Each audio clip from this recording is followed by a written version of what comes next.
किसानों का दिल्ली को 29 फरवरी तक टला, बोले मांग पूरी होने तक घर वापसी नहीं। टिकरी सिंगू बॉर्डर पर अस्थायी तौर पर खोले गए।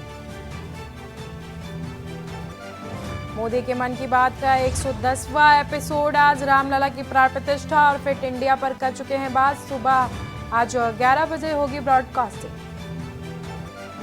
आज से 2 दिन के गुजरात दौरे पर पीएम नरेंद्र मोदी। जामनगर पहुंचकर रोड शो करेंगे पीएम नरेंद्र मोदी।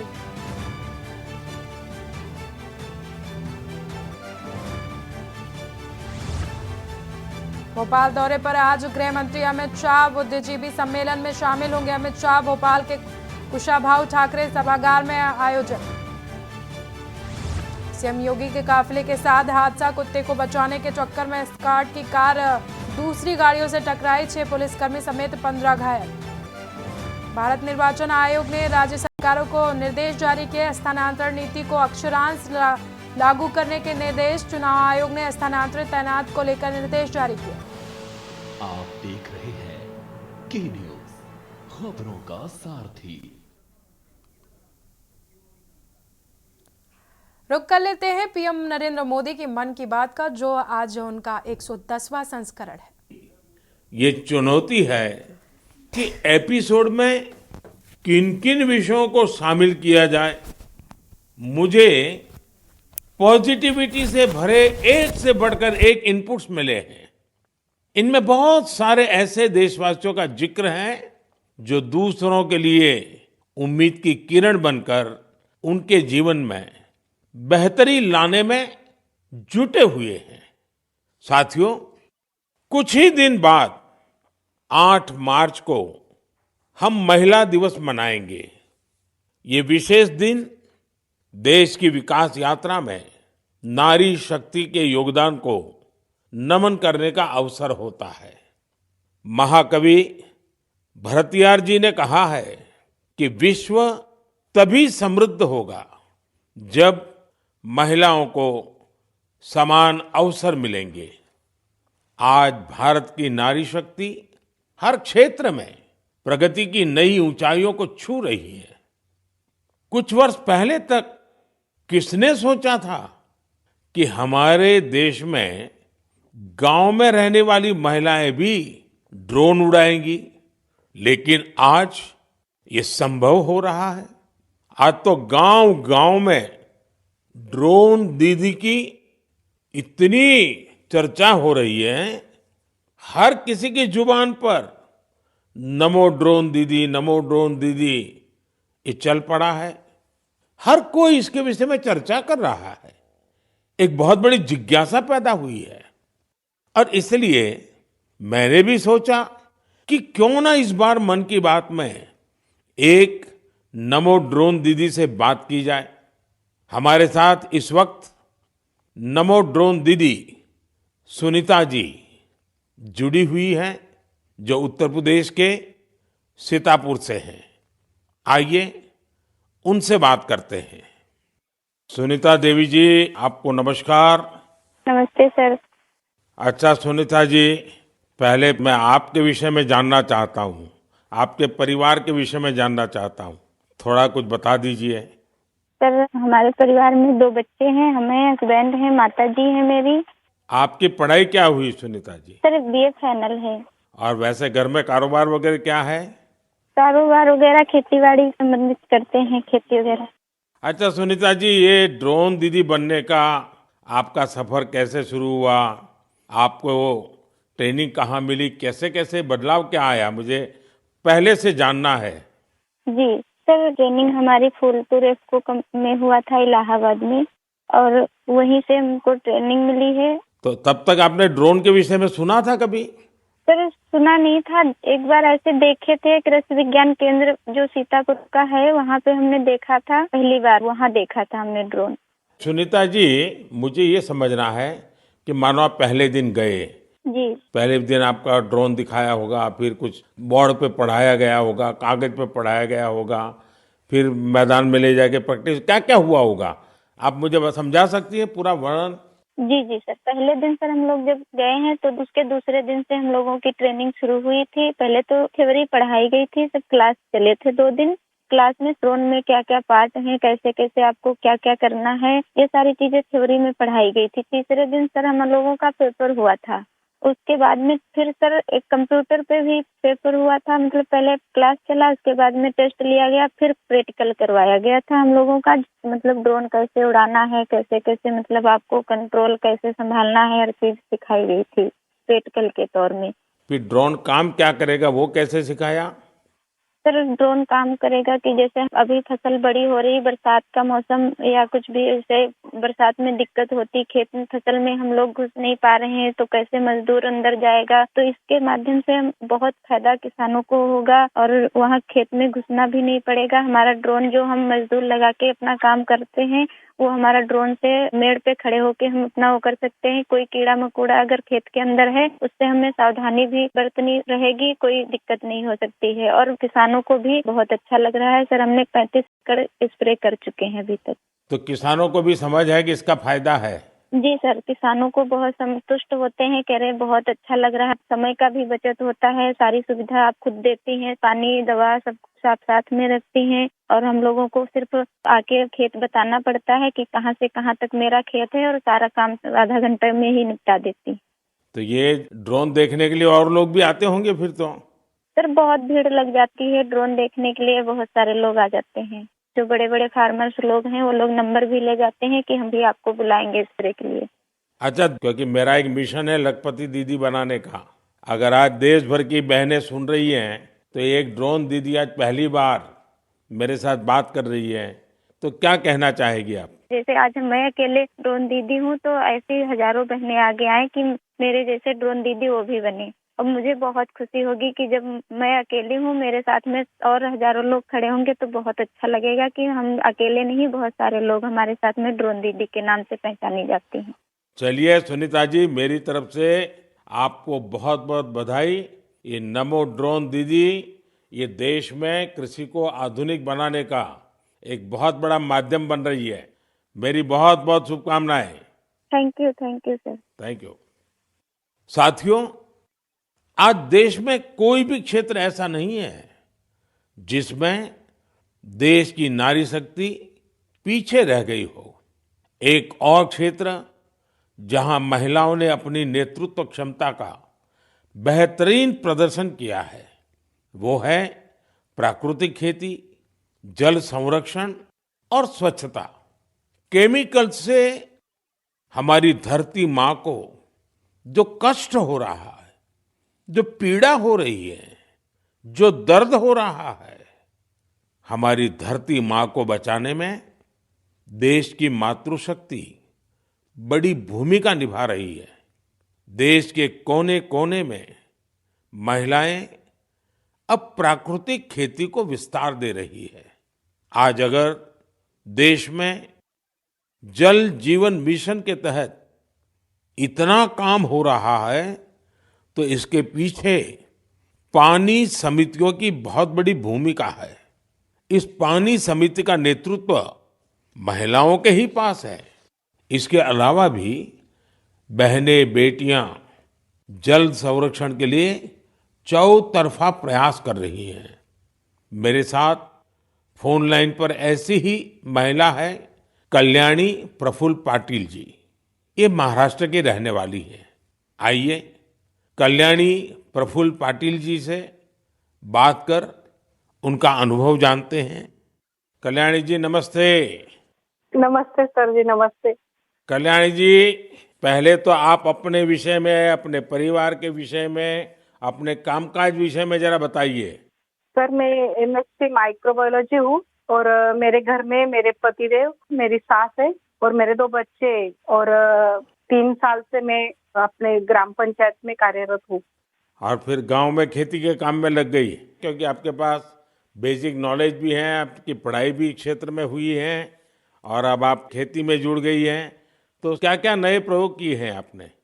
सर हमने जो 10 प्रकार के हमारी वनस्पति है उसको एकत्रित करके उससे हमने ऑर्गेनिक फवारनी बनाया। जैसे कि जो हम पेस्टिसाइड वगैरह स्प्रे करते तो उससे पेस्ट वगैरह जो हमारी मित्र कीट रहती है वो नष्ट हो रहे हैं और हमारी सॉइल का पोल्यूशन होता है, जो सब केमिकल चीजें वो पानी में घुल मिल रही है, उसकी वजह से हमारे बॉडी पर भी हानिकारक परिणाम दिख रहे हैं। उस हिसाब से हमने कम से कम पेस्टिसाइड का यूज करके। तो एक प्रकार से आप पूरी तरह प्राकृतिक खेती की तरफ जा रही हैं। हाँ, जो अपनी पारंपरिक खेती है सर, वैसे हमने की पिछले साल। क्या अनुभव आया प्राकृतिक खेती में? सर, जो हमारी महिला है उनको जो खर्च है वो कम लगा, और जो प्रोडक्ट है सर, तो वो समाधान था कि हमने विदाउट पेस्ट वो किया है, क्योंकि अब कैंसर के प्रमाण जो बढ़ रहे हैं, तो जैसे शहरी भागों में तो है, लेकिन गांव में भी हमारे उसका प्रमाण बढ़ रहा है। तो उस हिसाब से अगर आप अपने आगे के परिवार को अपने सुरक्षित करना है तो ये मार्ग अवलंबना जरूरी है। इस हिसाब से वो महिलाएं भी सक्रिय सहभाग इसके अंदर दिखा रही है। अच्छा कल्याणी जी, आपने कुछ जल संरक्षण में भी काम किया है, उसमें क्या किया है आपने? सर, रेन वाटर हार्वेस्टिंग जो हमारे शासकीय जितने भी इमारतें, जैसे कि प्राथमिक शाला हुई, आंगनवाड़ियाँ हुए, हमारी ग्राम पंचायत की जो बिल्डिंग है, वहाँ के जो पानी है बारिश का, वो सब इकट्ठा करके हमने एक जगह पे कलेक्ट किया हुआ है। और जो रिचार्ज शाफ्ट है सर, कि बारिश का पानी जो गिरता है वो जमीन के अंदर परकोलेट होना चाहिए, तो उस हिसाब से हमने 20 रिचार्ज शाफ्ट हमारे गांव के अंदर किए हुए हैं, और 50 रिचार्ज शाफ्ट का सैंक्शन हो गया है। अब जल्दी ही उसका भी काम चालू होने वाला है। चलिए कल्याणी जी, आपल्याशी बोलून खूप आनंद झाला. तुम्हाला खूप खूप शुभेच्छा. सर धन्यवाद, सर धन्यवाद. मलाही तुमच्याशी बोलून खूप खूप आनंद झाला. म्हणजे माझ्या आयुष्याचं संपूर्ण सार्थकी लागलं माझं जीवन, असं मी समजते. बस सेवा करा.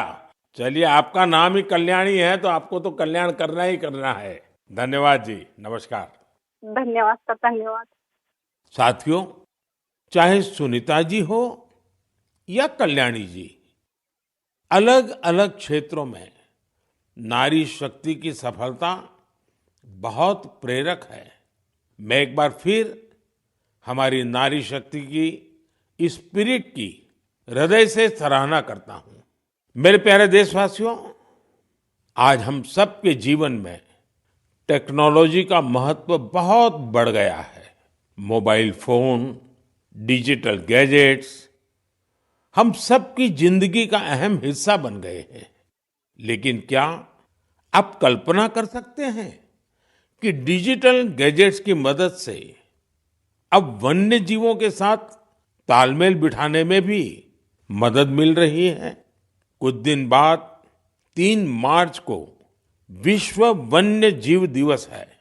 इस दिन को वन्य जीवों के संरक्षण के प्रति जागरूकता फैलाने के उद्देश्य से मनाया जाता है. इस वर्ष वर्ल्ड वाइल्ड लाइफ डे की थीम में डिजिटल इनोवेशन को सर्वोपरि रखा गया है.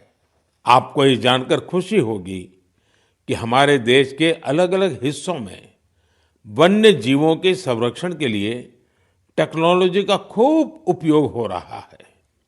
पिछले कुछ वर्षों में सरकार के प्रयासों से देश में बाघों की संख्या बढ़ी है.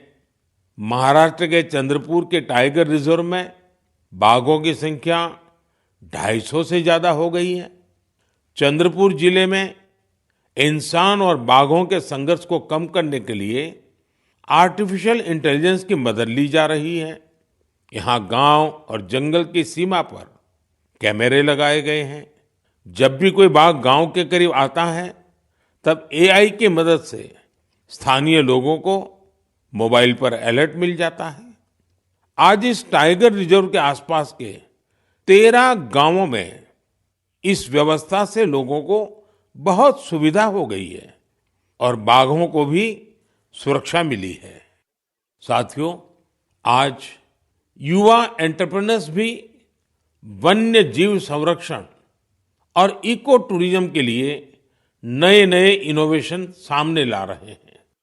उत्तराखंड के रुड़की में रोटर प्रिसीजन ग्रुप्स ने wild life institute of India के सहयोग से ऐसा ड्रोन तैयार किया है जिससे केन नदी में घड़ियालों पर नजर रखने में मदद मिल रही है. इसी तरह बेंगलुरु की एक कंपनी ने बघीरा और गरुड़ नाम का ऐप तैयार किया है। बघीरा ऐप से जंगल सफारी के दौरान वाहन की स्पीड और दूसरी गतिविधियों पर नजर रखी जा सकती है। देश के कई टाइगर रिजर्व में इसका उपयोग हो रहा है। आर्टिफिशियल इंटेलिजेंस और इंटरनेट ऑफ थिंग्स पर आधारित गरुड़ ऐप को किसी सीसीटीवी से कनेक्ट करने पर रियल टाइम अलर्ट मिलने लगता है। वन्य जीवों के संरक्षण की दिशा में इस तरह के हर प्रयास से हमारे देश की जैव विविधता और समृद्ध हो रही है। साथियों, भारत में तो प्रकृति के साथ तालमेल हमारी संस्कृति का अभिन्न हिस्सा रहा है। हम हजारों वर्षों से प्रकृति और वन्य जीवों के साथ सह अस्तित्व की भावना से रहते आए हैं। अगर आप कभी महाराष्ट्र के मेलघाट टाइगर रिजर्व जाएंगे तो वहां स्वयं इसे अनुभव कर सकेंगे। इस टाइगर रिजर्व के पास खटकली गांव में रहने वाले आदिवासी परिवारों ने सरकार की मदद से अपने घर को होम स्टे में बदल दिया है। ये उनकी कमाई का बहुत बड़ा साधन बन रहा है। इसी गांव में रहने वाले कोरकू जनजाति के प्रकाश जामकर जी ने अपनी 2 हेक्टेयर जमीन पर 7 कमरों वाला होम स्टे तैयार किया है। उनके यहाँ रुकने वाले पर्यटकों के खाने पीने का इंतजाम उनका परिवार ही करता है। अपने घर के आसपास उन्होंने औषधीय पौधों के साथ आम और कॉफी के पेड़ भी लगाए हैं। इससे पर्यटकों का आकर्षण तो बढ़ा ही है, दूसरे लोगों के लिए भी रोजगार के नए अवसर बने हैं। मेरे प्यारे देशवासियों, जब पशुपालन की बात करते हैं तो अक्सर गाय भैंस तक ही रुक जाते हैं, लेकिन बकरी भी तो एक अहम पशुधन है जिसकी उतनी चर्चा नहीं होती है। देश के अलग अलग क्षेत्रों में अनेकों लोग बकरी पालन से भी जुड़े हुए हैं। ओडिशा के कालाहंडी में बकरी पालन गांव के लोगों की आजीविका के साथ साथ उनके जीवन स्तर को ऊपर लाने का भी एक बड़ा माध्यम बन रहा है। इस प्रयास के पीछे जयंती महापात्रा जी और उनके पति बीरेन साहू जी का एक बड़ा फैसला है। ये दोनों बेंगलुरु में मैनेजमेंट प्रोफेशनल्स थे, लेकिन इन्होंने ब्रेक लेकर कालाहंडी के सालेभाटा गांव जाने का फैसला लिया।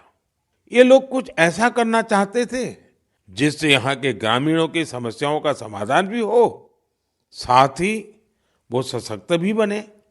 सेवा और समर्पण से भरी अपनी इसी सोच के साथ इन्होंने माणिकस्तु एग्रो की स्थापना की और किसानों के साथ काम शुरू किया।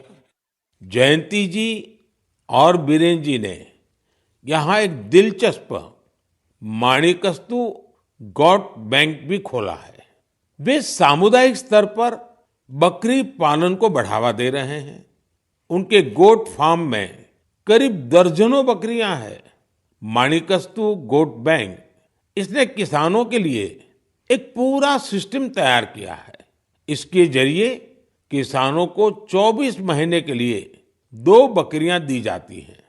2 वर्षों में बकरियां 9 से 10 बच्चों को जन्म देती हैं। इनमें से 6 बच्चों को बैंक रखता है, बाकी उसी परिवार को दे दी जाती हैं जो बकरी पालन करता है। इतना ही नहीं, बकरियों की देखभाल के लिए जरूरी सेवाएं भी प्रदान की जाती हैं। आज 50 गांवों के 1000 से अधिक किसान इस दंपत्ति के साथ जुड़े हैं। उनकी मदद से गांव के लोग पशुपालन के क्षेत्र में आत्मनिर्भरता की ओर बढ़ रहे हैं। मुझे ये देखकर बहुत अच्छा लगता है कि विभिन्न क्षेत्रों में सफल प्रोफेशनल्स छोटे किसानों को सशक्त और आत्मनिर्भर बनाने के लिए नए नए तरीके अपना रहे हैं।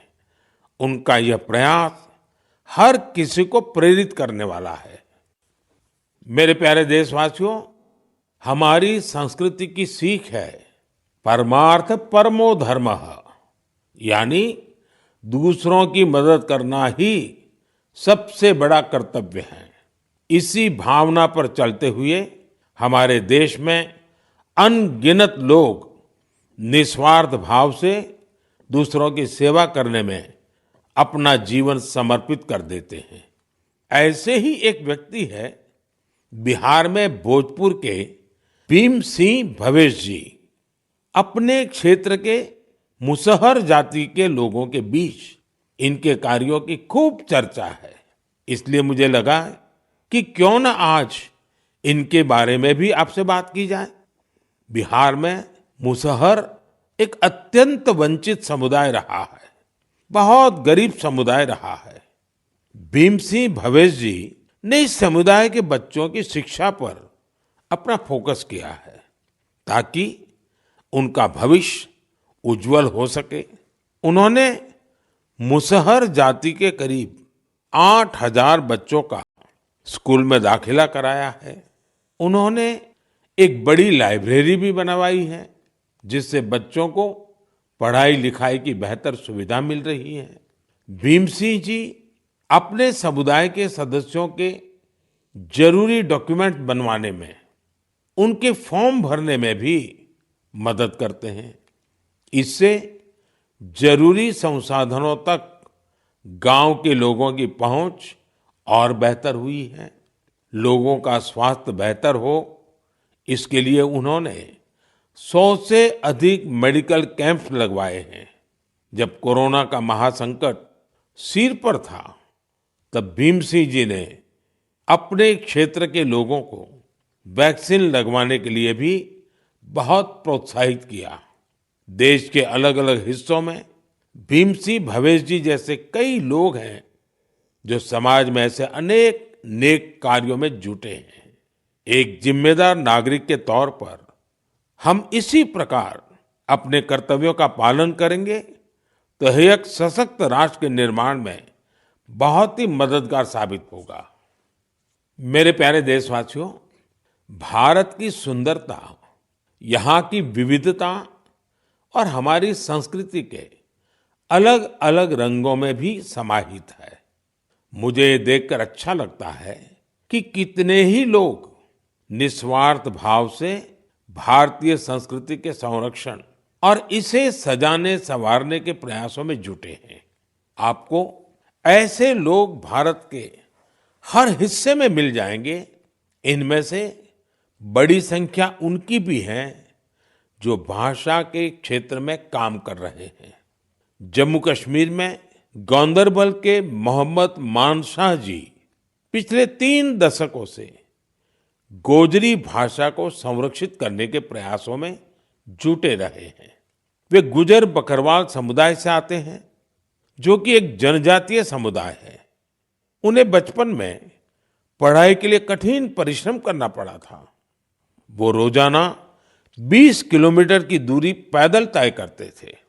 इस तरह की चुनौतियों के बीच उन्होंने मास्टर्स की डिग्री हासिल की और ऐसे में ही उनका अपनी भाषा को संरक्षित करने का संकल्प दृढ़ हुआ। साहित्य क्षेत्र में मानशाह जी के कार्यों का दायरा इतना बड़ा है कि इसे करीब 50 संस्करणों में सहेजा गया है। इनमें कविताएं और लोकगीत भी शामिल हैं। उन्होंने कई किताबों का अनुवाद गोजरी भाषा में किया है। साथियों, अरुणाचल प्रदेश में तिरप के बनवंग लोसू जी एक टीचर हैं। उन्होंने वांचो भाषा के प्रसार में अपना अहम योगदान दिया है। यह भाषा अरुणाचल प्रदेश, नागालैंड और असम के कुछ हिस्सों में बोली जाती है। उन्होंने एक लैंग्वेज स्कूल बनवाने का काम किया है। इसके वांचो भाषा की एक लिपि भी तैयार की है। वो आने वाली पीढ़ियों को भी वांचो भाषा सिखा रहे हैं ताकि इसे लुप्त होने से बचाया जा सके। साथियों, हमारे देश में बहुत सारे ऐसे लोग भी हैं जो गीतों और नृत्यों के माध्यम से अपनी संस्कृति और भाषा को संरक्षित करने में जुटे हैं। कर्नाटका के वेंकप्पा अंबाजी सुगेटकार, उनका जीवन भी इस मामले में बहुत प्रेरणादायी है। यहाँ के बागलकोट के रहने वाले सुगाटकर जी एक लोक गायक हैं। इन्होंने 1000 से अधिक गोंधड़ी गाने गाए हैं। साथ ही इस भाषा में कहानियों का भी खूब प्रचार प्रसार किया है। उन्होंने बिना फीस लिए सैकड़ों विद्यार्थियों को ट्रेनिंग भी दी है। भारत में उमंग और उत्साह से भरे ऐसे लोगों की कमी नहीं, जो हमारी संस्कृति को निरंतर समृद्ध बना रहे हैं। आप भी इनसे प्रेरणा लीजिए, कुछ अपना करने का प्रयास करिए, आपको बहुत संतोष का अनुभव होगा। मेरे प्यारे देशवासियों, 2 दिन पहले मैं वाराणसी में था और वहां मैंने एक बहुत ही शानदार फोटो प्रदर्शनी देखी। काशी और आसपास के युवाओं ने कैमरे पर जो मोमेंट कैप्चर किए हैं वो अद्भुत है। इसमें काफी फोटोग्राफ्स ऐसी हैं जो मोबाइल कैमरे से खींची गई थी। वाकई आज जिसके पास मोबाइल है वो एक कंटेंट क्रिएटर बन गया है। लोगों को अपना हुनर और प्रतिभा दिखाने में सोशल मीडिया ने भी बहुत मदद की है। भारत के हमारे युवा साथी कंटेंट क्रिएशन के क्षेत्र में कमाल कर रहे हैं। चाहे कोई भी सोशल मीडिया प्लेटफॉर्म हो, आपको अलग अलग विषयों पर अलग अलग कंटेंट शेयर करते हमारे युवा साथी मिल ही जाएंगे। टूरिज्म हो, सोशल कॉज हो, पब्लिक पार्टिसिपेशन हो या फिर प्रेरक जीवन यात्रा, इनसे जुड़े तरह तरह के कंटेंट्स सोशल मीडिया पर मौजूद है। कंटेंट क्रिएट कर रहे देश के युवाओं की आवाज आज बहुत प्रभावी बन चुकी है।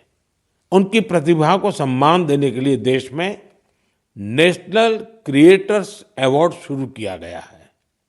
इसके तहत अलग अलग कैटेगरीज में उन चेंज मेकर्स को सम्मानित करने की तैयारी है जो सामाजिक परिवर्तन की प्रभावी आवाज बनने के लिए टेक्नोलॉजी का उपयोग कर रहे हैं। यह कॉन्टेस्ट माईगॉव पर चल रहा है और मैं कंटेंट क्रिएटर्स को इससे जुड़ने के लिए आग्रह करूंगा। आप भी अगर ऐसे इंटरेस्टिंग कंटेंट क्रिएटर्स को जानते हैं तो उन्हें नेशनल क्रिएटर्स अवार्ड के लिए जरूर नॉमिनेट करें। आप देख रहे हैं के न्यूज, खबरों का सारथी। यूट्यूब के इन्फ्लुएंसर्स हो, वो भी इस अभियान में बढ़ चढ़कर हिस्सा लें और हमारे फर्स्ट टाइम वोटर्स को मोटिवेट करें। साथियों, मन की बात के इस एपिसोड में मेरे साथ इतना ही। देश में लोकसभा चुनाव का माहौल है और जैसा कि पिछली बार हुआ था, संभावना है कि मार्च के महीने में आचार संहिता भी लग जाएगी। ये मन की बात की बहुत बड़ी सफलता है कि बीते 110 एपिसोड में हमने इसे सरकार की परछाई से भी दूर रखा है। मन की बात में देश की सामूहिक शक्ति की बात होती है, देश की उपलब्धि की बात होती है। ये एक तरह से जनता का, जनता के लिए, जनता द्वारा तैयार होने वाला कार्यक्रम है। लेकिन फिर भी राजनीतिक मर्यादा का पालन करते हुए लोकसभा चुनाव के इन दिनों में अब अगले 3 महीने मन की बात का प्रसारण नहीं होगा। अब जब आपसे मन की बात में संवाद होगा तो वो मन की बात का 111वां एपिसोड होगा। अगली बार मन की बात की शुरुआत 111 के शुभ अंक से हो तो इससे अच्छा भला क्या होगा। लेकिन साथियों, आपको मेरा एक काम करते रहना है। मन की बात भले 3 महीने के लिए रुक रहा है, लेकिन देश की उपलब्धियां थोड़ी रुकेंगी। इसलिए आप मन की बात हैशटैग के साथ समाज की उपलब्धियों को, देश की उपलब्धियों को सोशल मीडिया पर डालते रहें। कुछ समय पहले एक युवा ने मुझे एक अच्छा सुझाव दिया था। सुझाव ये कि मन की बात के अब तक के एपिसोड में से छोटे छोटे वीडियो YouTube शॉर्ट्स के रूप में शेयर करना चाहिए। इसलिए मैं मन की बात के श्रोताओं से आग्रह करूंगा कि ऐसे शॉर्ट्स को खूब शेयर करें। साथियों, जब अगली बार आपसे संवाद होगा तो फिर नई ऊर्जा, नई जानकारियों के साथ आपसे मिलूंगा। आप अपना ध्यान रखिए। बहुत बहुत धन्यवाद। आप देख रहे हैं के न्यूज, खबरों का सारथी। ब्रेक के बाद स्वागत है आप सभी का लाइव न्यूज में और रुक कर लेते हैं राजधानी लखनऊ का, जहां पर सीएम योगी आदित्यनाथ ने चयनित अभ्यर्थियों को नियुक्ति पत्र वितरण किया है। क्या कुछ कह रहे हैं आइए आपको सुनाते हैं। नियुक्ति की प्रक्रिया सभी आयोग और बोर्डों के माध्यम से निरंतर जारी है। एक तरफ सरकारी विभागों में पूरी शुचिता और पारदर्शिता पूर्ण तरीके से नियुक्ति की प्रक्रिया को संपन्न किया जा रहा है, वहीं प्रदेश के अंदर नौकरी और रोजगार की नई संभावनाओं के लिए भी डबल इंजन की भारतीय जनता पार्टी की सरकार ने जो प्रयास प्रारंभ किए थे, आज उसके सार्थक परिणाम हम सबके सामने देखने को मिल रहे हैं। प्रदेश में सुरक्षा और कानून व्यवस्था की बेहतर स्थिति का परिणाम कैसे होता है, यह आज हम सबके सामने है। जब हम लोग देखते हैं कि जिस प्रदेश में कोई निवेश नहीं करना चाहता था, उस प्रदेश में देश भी और दुनिया भी आज निवेश करने के लिए आ रही है। आपने अभी पिछले दिनों देखा होगा, गत सप्ताह ही प्रधानमंत्री जी ने 10,24,000 करोड़ रुपए के निवेश के प्रस्तावों को जमीनी धरातल पर उतारा था, यानी उनका शिलान्यास का कार्यक्रम संपन्न हुआ। 10,24,000 करोड़ रुपए के निवेश के प्रस्ताव का जमीनी धरातल पर उतरने का मतलब आप जानते हैं, 34 लाख से अधिक नौजवानों को सीधे सीधे नौकरी। ये 34 लाख लोग पहले कहां जाते थे? देश के अंदर अलग अलग जगहों पर भटकते थे नौकरी के लिए। कोई महाराष्ट्र जाता था, कोई पंजाब जाता था, कोई बेंगलुरु जाता था, कोई गुजरात जाता था, कोई तमिलनाडु जाता था, कोई आंध्र प्रदेश जाता था। आज कहीं जाना नहीं है, बल्कि अपने ही राज्य में वह निवेश हो रहा है, अपने ही राज्य में उसको नौकरी मिलेगी। यह एक संभावना प्रदेश के अंदर तैयार कर दी गई। जब हम लोग ग्लोबल इन्वेस्टर समिट किए थे फरवरी 2023 में, तो हमें 40 लाख करोड़ रुपए के निवेश के प्रस्ताव प्राप्त हुए। पूरी दुनिया देख रही थी एक यूपी में क्या हो गया, इतना पैसा आ रहा है। थोड़ी भी शासन प्रशासन की कार्य पद्धति बदल जाए, ईमानदारी पूर्ण तरीके से वो कार्य करना प्रारंभ कर दे, तो कैसा सर्वांगीण विकास के रास्ते खुलते हैं। निवेश आ रहा है, इंफ्रास्ट्रक्चर। आज के दिन पर उत्तर प्रदेश में जितना कनेक्टिविटी के लिए 4 लेन की कनेक्टिविटी हो, एक्सप्रेस हाईवे का हो, रेलवे का हो, एयर कनेक्टिविटी का हो, वाटरवे का हो, जितना बेहतर कार्य यूपी के अंदर हो रहा है, अन्यत्र देखना कठिन है। इस इंफ्रास्ट्रक्चर का लाभ भी उत्तर प्रदेश के अंदर मिल रहा है। गांव गांव में विद्युतीकरण का कार्य हो रहा है, नए सब स्टेशन लग रहे हैं, नए जनरेशन प्लांट लग रहे हैं, विद्युत की अधिक से अधिक आपूर्ति देने की कार्रवाई हो रही है, नए नए तरीके से लोगों के जीवन में परिवर्तन लाने के कार्य हो रहे हैं। ये सभी कार्य समयबद्ध तरीके से आगे बढ़ाने का कार्य हो रहा है। इंफ्रास्ट्रक्चर के साथ साथ सरकार ने तकनीक का उपयोग करते हुए बेहतर व्यवस्था प्रदेश के अंदर तैयार की, खासतौर पर गरीब कल्याण के क्षेत्र में भी। पहले लोगों को सुविधा नहीं मिल पाती थी। पिछले 7 वर्ष में डबल इंजन सरकार आने का परिणाम किस रूप में लोगों को प्राप्त हुआ, बिना भेदभाव के लगभग 56 लाख गरीबों को एक एक मकान मिल गया। अनुमान करिए, पहले 1 मकान 2 मकान नहीं मिल पाता था, 56 लाख लोगों को डबल इंजन सरकार ने मकान उपलब्ध करवा दिया। 23 लाख हेक्टेयर भूमि में अतिरिक्त सिंचाई की सुविधा दे दी।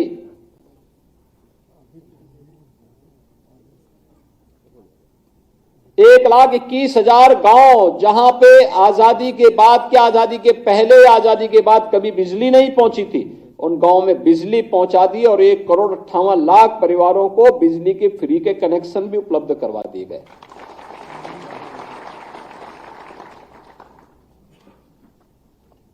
गांव गांव में न्याय पंचायत स्तर पर, ब्लॉक स्तर पर हेल्थ एंड वेलनेस सेंटर बनाए जा रहे हैं। जिस उत्तर प्रदेश ने 1947 से लेकर के 2017 तक केवल 12 गवर्नमेंट मेडिकल कॉलेज देखे थे, आज उत्तर प्रदेश सभी 75 जनपदों में मेडिकल कॉलेज बनाने के लिए पूरी प्रतिबद्धता के साथ काम कर रहा है। ये परिवर्तन, यही परिवर्तन, महिला सशक्तिकरण की दिशा में जो प्रयास होने चाहिए थे, उसके सार्थक परिणाम आ रहे हैं। आज उत्तर प्रदेश की हर बहन और बेटी अपने आप को सुरक्षित महसूस करती है। युवा के मन में एक नया उत्साह है, किसान खुशहाल है, हर एक तबके को बिना भेदभाव के शासन की योजना का लाभ प्राप्त हो रहा है। और उन्हीं स्थितियों में उसी शुचितापूर्ण तरीके से नियुक्ति की प्रक्रिया को आगे बढ़ाने के साथ साथ सरकार पूरी प्रतिबद्धता के साथ कार्य कर रही है। हम लोगों ने पहले दिन से संकल्प लिया था कि नियुक्ति की प्रक्रिया अगर ईमानदारी पूर्वक आगे नहीं बढ़ पा रही तो ये युवाओं के साथ खिलवाड़ है और अपनी प्रतिभा को पलायन करने के लिए मजबूर करता है। ये एक राष्ट्रीय पाप है अगर युवा के साथ अन्याय होता है तो। और जो भी पहले दिन से हम लोगों ने तय किया है कि युवाओं के जीवन और उनके भविष्य के साथ जो खिलवाड़ करेगा, हम लोग भी जीरो टॉलरेंस की नीति को अपना करके उन तत्वों से उतनी ही सख्ती और कठोरतम तरीके से निपटने का काम करेंगे जो हमारे युवाओं के भविष्य के साथ खिलवाड़ करने का दुस्साहस करेगा। और सरकार ने जो कार्रवाई प्रारंभ की है, प्रारंभ में भी की थी, अब फिर एक बार और कार्रवाई हम लोग करने जा रहे हैं ऐसे लोगों को खिलाफ।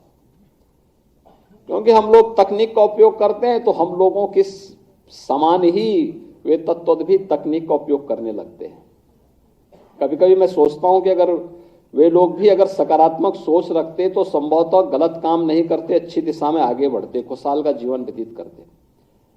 लेकिन अब वे न घर के रहेंगे न घाट के रहेंगे, क्योंकि अब तो सरकार जब अपनी कार्रवाई कर रही है तो बहुत बड़ी कार्रवाई हम लोग ऐसे तत्वों के खिलाफ करेंगे जो युवाओं के भविष्य के साथ खिलवाड़ करेंगे।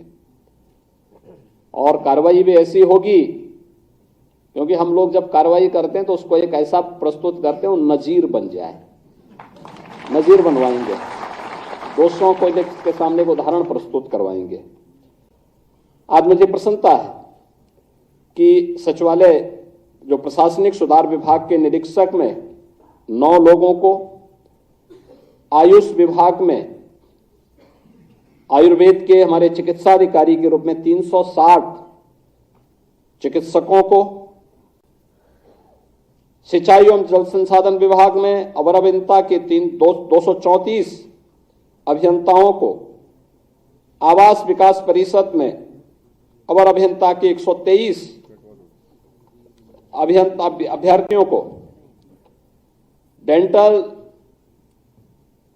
चिकित्सक के रूप में 141 चिकित्सा और स्वास्थ्य विभाग में, गृह विभाग में 42 अभियोजन सहायक अभियोजनाधिकारी और उत्तर प्रदेश पावर कारपोरेशन में टेक्नीशियन इलेक्ट्रिकल के रूप में 852 पदों पर चयन की जो प्रक्रिया संपन्न हुई है, उन्हें ये नियुक्ति पत्र आज यहां पे वितरित हो रहे हैं। यह आपके जीवन में एक उदाहरण है। आपने देखा होगा, फॉर्म भरने से लेकर के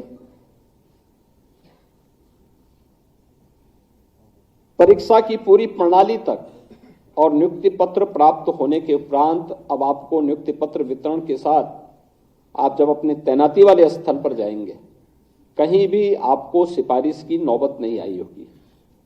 और सरकार की मंशा भी है कि कहीं भी कोई सिफारिश की आवश्यकता न पड़े। व्यक्ति कार्य करे, ईमानदारी पूर्वक अपनी जिम्मेदारियों का निर्वहन करे और फिर रिजल्ट पर फोकस करे।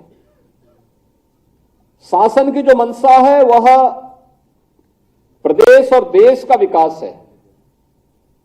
शासन की मंशा है गरीबों के प्रति हम जितने संवेदनशील हों, उतनी ही जवाबदेही और जिम्मेदारी के साथ हम अपने कर्तव्यों के साथ का निर्वहन करते हुए राज्य को प्रधानमंत्री जी के संकल्पों के अनुरूप विकसित भारत की परिकल्पना को साकार करने के लिए एक विकसित उत्तर प्रदेश बनाने की दिशा में हम सबको प्रयास करना होगा।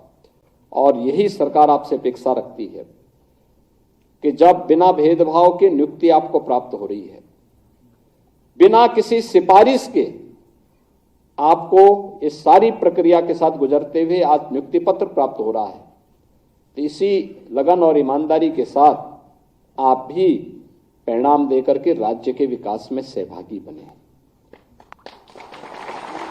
विकसित भारत की परिकल्पना को साकार करने के लिए विकसित उत्तर प्रदेश बनाना पड़ेगा। और विकसित उत्तर प्रदेश केवल शासन में बैठे हुए लोग नहीं तैयार करेंगे, हर व्यक्ति को अपने अपने नागरिक कर्तव्यों के साथ जुड़ना पड़ेगा। हर व्यक्ति अपने कर्तव्यों के साथ जब जुड़ेगा, उसके परिणाम भी हम सबके सामने उसी रूप में आएंगे। और यह हम सबको ध्यान में रखकर काम करना होगा। आप ईमानदारी के साथ समय पे अपने कार्यालय जाना, पूरे समय तक वहां रह करके जिम्मेदारियों का निर्वहन करना, फाइल कोई डंप नहीं पड़ी रहनी चाहिए। अगर आप प्रतिदिन के कार्य को समय पूर्व उसको वहां पे संपन्न करके आगे बढ़ेंगे, तो आपके पास जानकारी, विभागीय जानकारी भी होगी, आपका उससे विभागीय जानकारी से नॉलेज भी होगा, अलग अलग क्षेत्र में जाने के बारे में वहां की जानकारियां भी मिलेंगी और साथ साथ अपने कार्य से संतुष्टि भी होगी। अक्सर होता है जब व्यक्ति के पास कार्य लगातार ढेर जमता है और समय पे उसका निस्तारण नहीं कर पाता है, तो वही बाद में फिर उसको ये बना देता है कि साहब कैसे करूं, फिर वह धीरे धीरे करके ट्रैक से उतर जाता है और फिर वहीं से जैसे एक व्यक्ति को अपने कैरियर में 30-35 वर्ष तक अपनी सेवाएं देनी है और एक बहुत अच्छे कैरियर के साथ जो व्यक्ति आगे बढ़ सकता है, और समय ही उस व्यक्ति को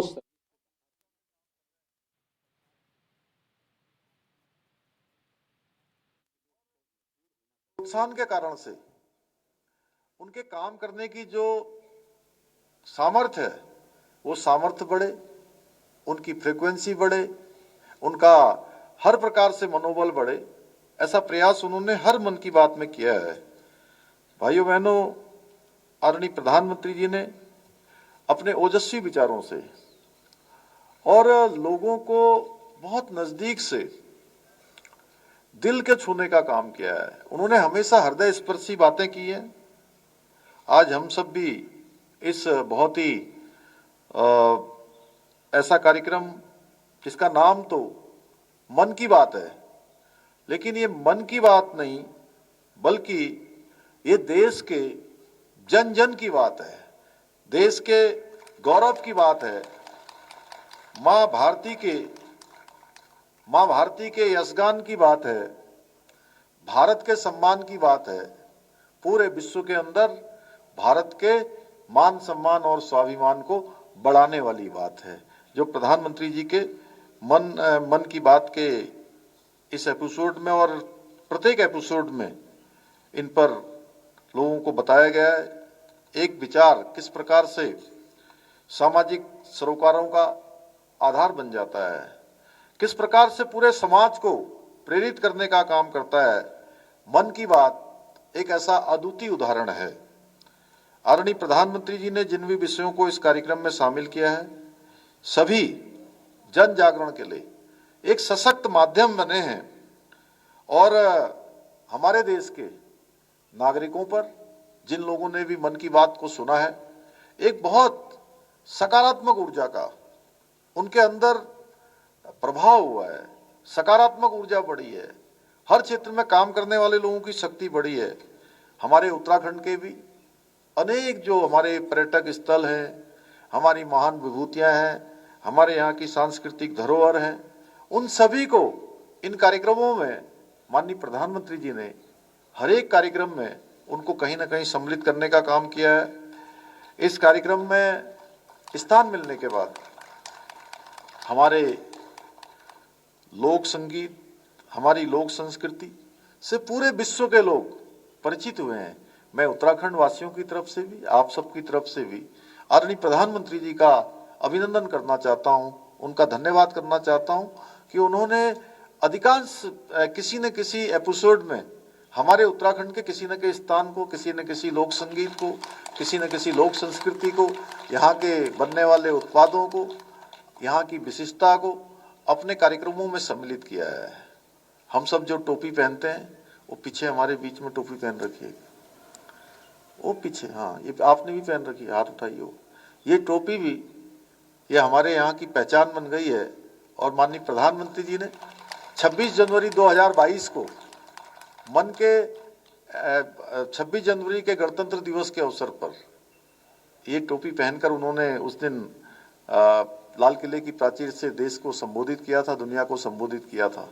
तो ऐसे अनेक उदाहरण हैं जो उन्होंने किए हैं और इसके जरिए उन्होंने लोगों का भरोसा जीता है।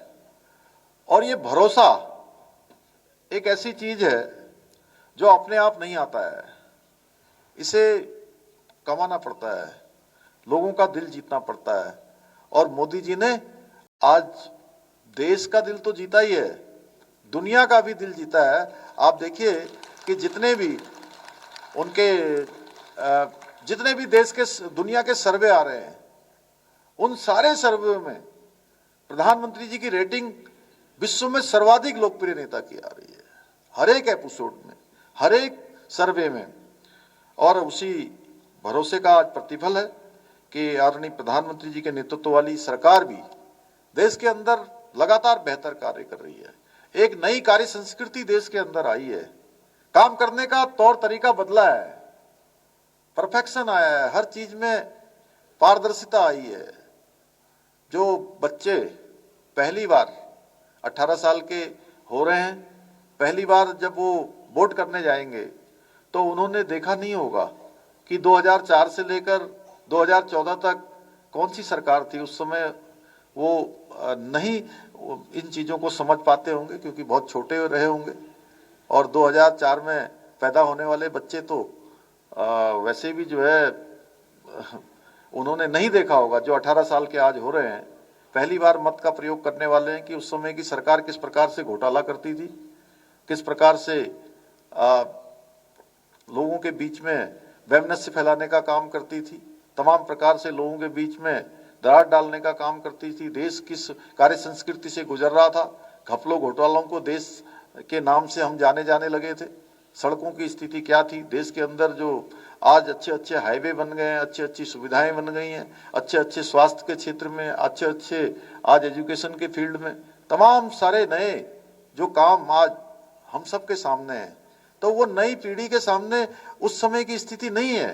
तब का भारत कैसा था, आज का भारत कैसा है, 2014 के भारत से जब हम तुलना करते हैं 2024 के भारत की, तो अंतर साफ दिखाई देता है कि इन 10 सालों के साथ पूरी दुनिया को भी, दुनिया के अन्य देशों को, 100 से भी अधिक देशों को वैक्सीन देने का काम हुआ था। आज पूरे विश्व के अंदर जो भारत का मान सम्मान बढ़ा है, भारत के प्रति विश्वास बढ़ा है, तो उसका एक बहुत बड़ा कारण है कि जो हम कहते थे, हमारी संस्कृति कहती थी कि हम केवल अपने लिए नहीं जीते हैं, हम तो समस्त संसार की चिंता करते हैं। अयम निजम परोवेति गणना लघु चेतसाम उदार चरित्रा नाम वसुधैवम तुम कुटुंबकम।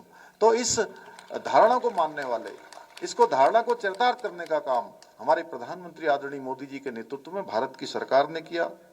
2014 के बाद दिव्यांगजनों को सशक्त बनाया गया है। करीब 50 करोड़ जनधन के नए खाते खोले गए।